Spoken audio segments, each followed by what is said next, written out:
Good morning, Sunday 10 students. Now, in the little match girl, we have come to know about her condition, a paralytic condition, how she was out on the street without any proper clothing on her head or proper clothes to keep herself warm.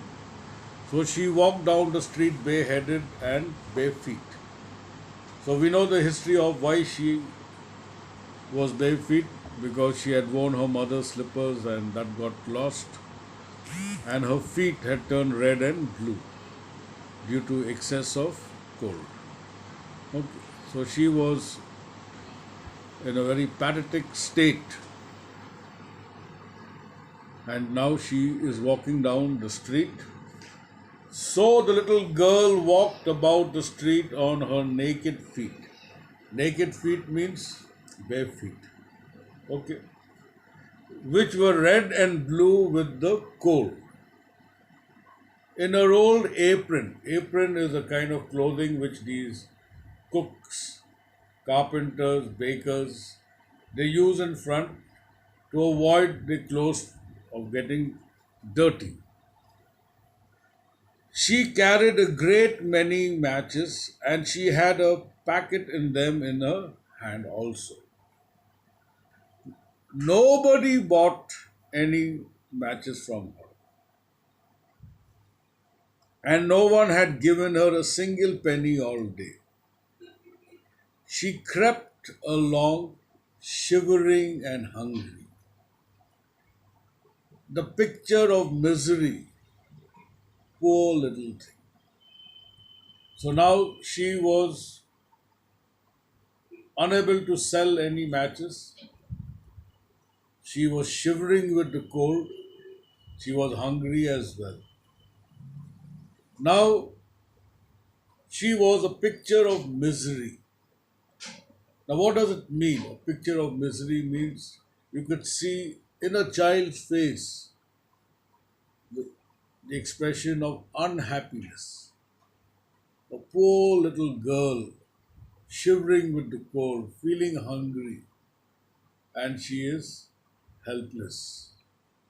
So, that is what the poet is trying to now make us imagine the pathetic condition of this little match girl. The girl who is out on the street to sell matches. That is how the title has come, The Little Match Girl. The snowflakes fell on her golden hair, which curled so prettily about her neck. Now the snowflakes, snow was falling, and it was falling on her hair. Golden color hair. She had golden color hair. And it made her look very pretty. But she did not think of her appearance now. She did not think about how she looked now, how pretty she looked. Lights were shining in every window. That means it had turned dark. The lights from every house were lit, and there was a glorious smell of roast goose in the street. For this was New Year's Eve, and she could not think of anything else. Now, in the Western countries, during the Christmas season, people have got a habit of cooking turkeys, goose. So it is a kind of a delicacy, a special dish that they eat because what happens, this food heats or warms the body from inside. So it is a custom that during this season they will have a roast goose or a roast turkey. And while that was being prepared, the aroma or the smell was coming, and the girl is now imagining. Now she can't afford to have a roast goose. She could only dream of it. And now, since she is out on the street and she is now, getting the smell, so she can only imagine. She can only imagine or dream about such kind of thing which would not happen in reality. Okay. She huddled down in a heap in a corner formed by two houses. She moved quickly because it was cold. She cannot walk haphazardly or in a very slow manner. Okay. So she walked fast and she placed herself between two houses, one of which projected further out into the street. So, one of the houses, from there you could go onto the street. Then the other.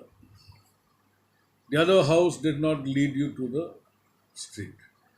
But though she tucked her little legs up under her, she felt colder and colder. Since it was becoming darker, it was becoming later in the evening than the night.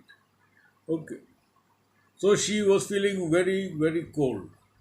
So she tucked or she kept her legs under all together. She cuddled herself up so that she could keep herself warm. But it was becoming colder and colder. She did not dare to go home. She was so frightened. No, no, I will not go home. The reason for not going home was she was scared that her father would beat her up for not selling any matches or not bringing any money home. So she was reluctant to go home or she was scared to go home. And then she also felt that there is no need to go home. The reason is that her roof, they did have a roof, but it was of no use. The cold wind would penetrate through and make her house very cold. Then the walls, they had holes and cracks all over the place, and they had to stuff in dry straw or torn cloth to prevent the cold winds from coming in. But that was also not very handy or it was not very helpful. It could not stop the cold winds from entering her house. So the coldness inside her house was similar to the cold outside. And since she was scared of her father's beating, so she remained over there. She felt, let me spend some more time. Maybe she may get some luck. Somebody may feel sorry for her and give her some money. And with that money only, she felt that she would go home. So that day she would be spared from her beating.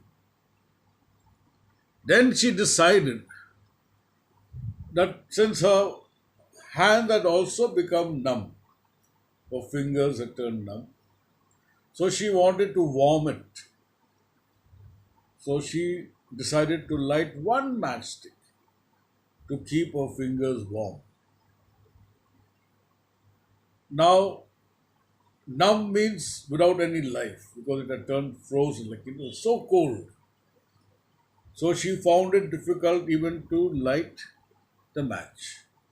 So that is why it says scratch. Means with difficulty she had lit that. And that match lit and the flame gave out some heat and she was warming her fingers. Something very strange happened. Through the flames, she, as if like magic, like somebody walking through a magical mirror or magical wall, you can walk past through it. Something like that had happened. Suddenly, she saw herself sitting in front of a huge, giant stove, a big stove of brass. The knobs were polished and shining about, and it was giving her sufficient heat. She was warming herself up. She felt very nice. Then she felt Now my body has turned warm. Now it is time for me to warm my legs. Remember, her legs, her feet was red and blue with the cold, and she kept it. She cuddled it. Now she was about to take out her legs to warm because of the way the stove was giving heat. But gradually, what happened? The matchstick had burnt off. Now, when the match burnt off, again she found herself back where she was, sitting between the two brick wall houses. So that was what we could say. Either it was an illusion which she had observed through the flames, or it was her imagination. But it was something very strange. It was like magic. Okay. Now, in the later part of the story, she will be lighting more matches, and we have to imagine what she experiences through the flames. When she sees through the flames, like she enters into a different world. Okay. So, the first matchstick is based on how she found herself sitting in front of a huge stove warming herself. Now, because on when she was on the street selling matches, nobody bought, and it was New Year's Eve. Now, what do people do? People light bonfires, they burn Guy Fawkes, okay, and they dance and sing around the bonfire and they keep themselves warm. But here it was not the bonfire or Guy Fawkes. It was a huge stove. So in India, people they use cigarettes, to warm themselves, or they burn a log of wood to warm themselves. So that is how the girl she imagined that she was sitting in front of a huge brass stove and warming herself. Unfortunately, when the match went off, she was back to her original self. Means she found herself sitting between the two brick walls. So now I will end it up from here. Then I shall send some question and answers for you to write and learn. Okay. Till your next class test comes. Okay. So thank you. I shall continue the remaining part in the next class.